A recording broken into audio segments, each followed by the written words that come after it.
Is World Tour Tennis the unsung forefather of today's racket sims, or merely a weird late DOS footnote you'd expect to find buried beneath shareware discs at a flea market table?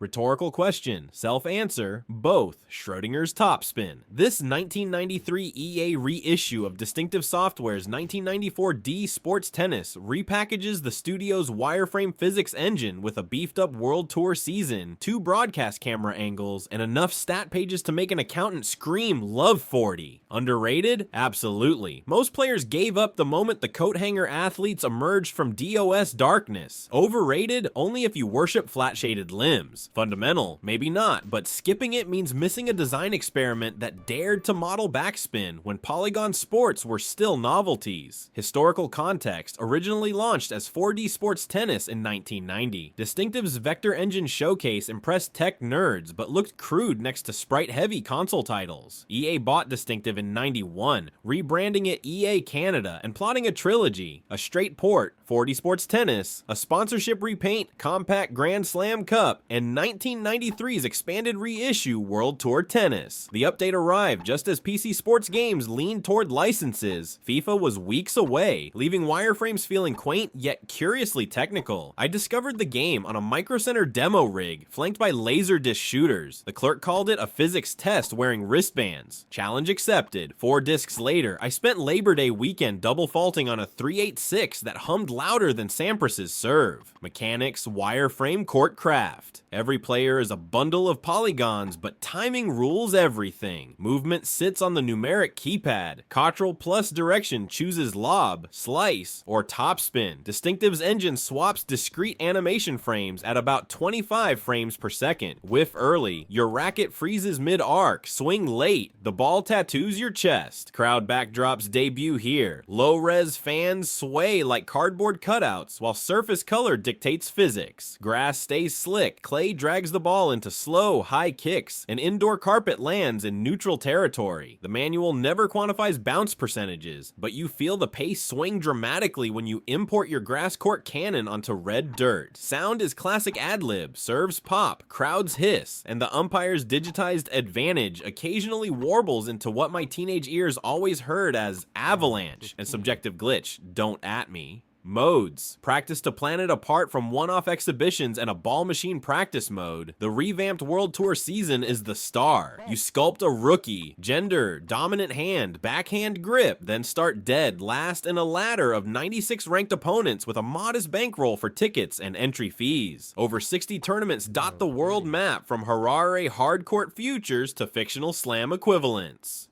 Choose tournaments carefully. Long flights sap stamina points and burn cash. Training weeks let you shift stat sliders for serve speed, volley accuracy, and footwork. Racket upgrades add sweet spot tolerance or spin intensity. Scheduling becomes the meta game. Skip early challengers and you lack points to enter majors. Overcommit onto clay and your baseline bruiser might stumble on Wimbledon's grass. Nothing is licensed, yet the facsimile names amuse. Pete Stamps, a serve volley beast. Steph Edborg, a net maestro. Monica Rollover, a relentless top spinner. 2 viewpoints, no motion sickness.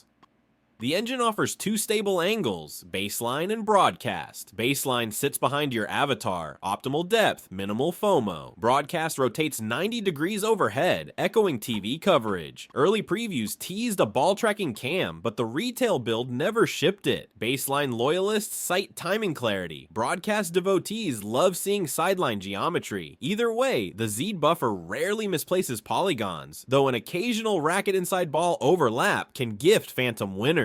Multiplayer by Modem EA touted modem play, 2400 baud null modem cable, or IPX LAN, though practical success demanded matching IRQs and saintly patience. My buddy Rob and I once blew an $18 long distance bill to simulate Monaco quarterfinals. The line desynced at 4-4 in the third. Rage subsided, bragging rights endured. Legacy and influence, wireframe graphics doomed World Tour tennis to niche status when texture-mapped 3D rolled in, and EA shelved further tennis projects to chase hockey and soccer gold. Yet the game's DNA lingers. Its global calendar career is a clear ancestor to topspin and Virtua Tennis tours, and its surface-dependent physics informed Dreamcast designers at Sega when they tuned grass and clay sliders. Even the 2-button timing model echoes through modern Sims, proving distinctive solved the pure timing riddle long before analog sticks.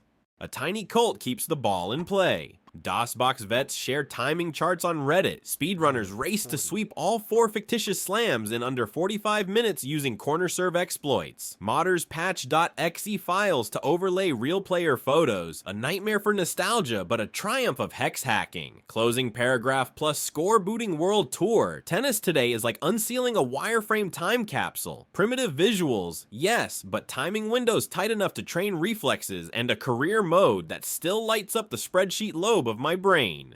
Serve slice charge at the net correctly, and you'll feel the ancestors of every modern tennis sim clicking into place. Miss and the coat hanger athlete shanks a ball into oblivion, reminding you why EA changed course. Final score, 7.2 out of 10.0. Not a Grand Slam champion, but a scrappy qualifier that invented clever mechanics, passed the racket to flashier successors, and never quite double faulted on fun.